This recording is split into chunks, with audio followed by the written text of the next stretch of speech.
Iniutos umano ng mismong commander ng Regional Mobile Force Battalion 14B ang pananakit sa mga bagong destinong pulis sa Basilan ayon sa tagapagsalita ng pulisya. Nadagdagan din ng mga pulis na sinampahan ng reklamong paglabag sa anti-hazing law.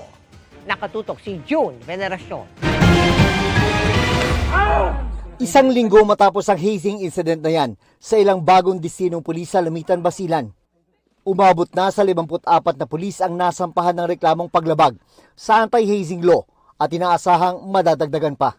Pinapakita nito ang lalim at lawak ng naging paglabag at nais naming bigyan diin na ang Philippine National Police ay malinaw na polisiya ng zero tolerance kaugnay sa nasabing hazing.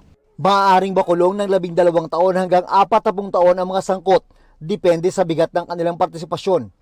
Posible rin silang pagbayari ng 1 hanggang 2 bilyong piso bilang danyos. Ito na po ay nasa piskalya na po at sila po ang mag-a-assess kung ito po ay malakas po ang kaso natin sa mga nakasuhan po. Ayon sa tagapagsalita ng PNP, base sa affidavit ng mga saksi at biktima, lumalabas na ang nasampahan ng reklamong commander ng Regional Mobile Force Battalion 14B na si Colonel Joel Estaris ang nagbigay ng verbal instruction sa mga sangkot sa hazing.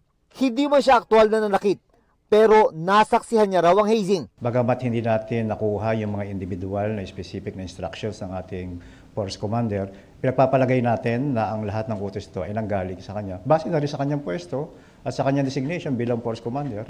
Patuloy pa rin namin sinisikap na makuha ang panig ni Colonel Estaris at iba pang sangkot. Para sa GMA Integrated News, June Veneracion, nakatutok, 24 oras.